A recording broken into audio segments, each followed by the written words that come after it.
And now, because man is born dead with a day to die, as you'll read in the genealogy,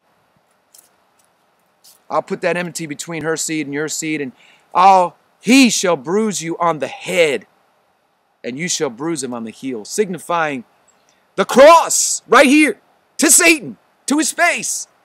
Look, he's gonna bruise you forever. He's gonna put you down, and you're gonna take his heel. Just like Judas took his heel. The one whose heel was turned up against him, it says in John chapter 13. The one who was to betray him, who ate at his table, who had fellowship with him, was a fellow brother, a Jew. Same love, same passions. Out of that came his betrayal. Just like the original betrayal of Eve from the mouth of Satan. That continues on in the seed of the serpent.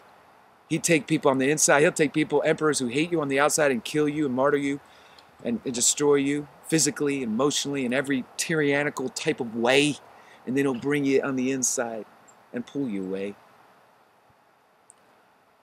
And to the woman he said, I will greatly multiply your pain in childbirth.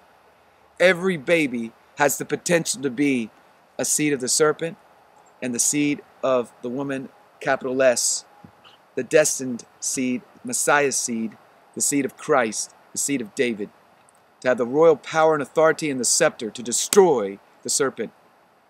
But in that process, pain, sorrow, travail, agony, aches, tremors, shakings, every time that occurs. In pain, you'll bring forth your children, and your desire will be for your husband. But he'll rule over you. He won't be nice to you like he was before. He won't be partners with you. He'll try to tyrannize and rule you and emotionally manipulate you and even physically beat you. But you'll still love man. Then to Adam he said, because you have listened to the voice of your wife and have eaten from the tree which I commanded you, saying, you shall not eat from it, cursed is the ground. Notice the tree comes out of the ground, bears beautiful fruit.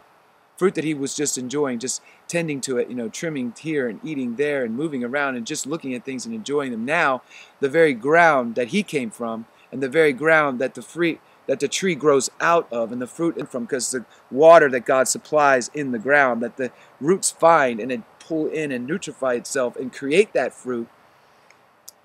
Now the ground is cursed. The water is cursed. The dirt is cursed.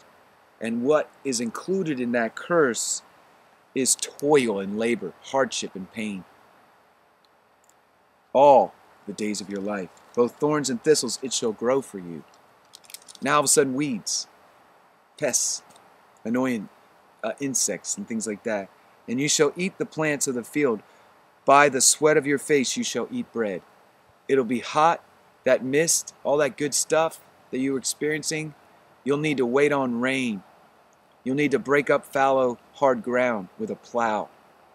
And that'll be formed by metals that you have to mine for in the earth. And then you have to temper them and heat them up and bang them into position so you can break up that hard ground. That's what he's talking about. Until you return back to the ground. Because from it you were taken, for you are dust. Man, you and I need to reckon with one reality.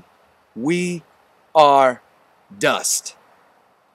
When we think we're great, even these great athletes and beautiful people and great powerful talkers and political leaders, business leaders, so forth and so on, pastors and preachers, we are still dust at the end of the day. We are but a frail piece of dust. A Kansas song, I remember, I used to sing it, I didn't understand it as a kid, but all we are is dust in the wind. But it was kind of a futile idea.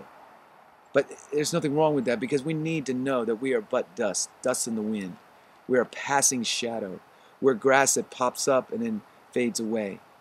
We're like a flower that comes and blooms. It looks beautiful for a few days and then it dies off. The petals fall off. Those beautiful flowers you send to somebody for Valentine's Day and you say, oh, they look so great.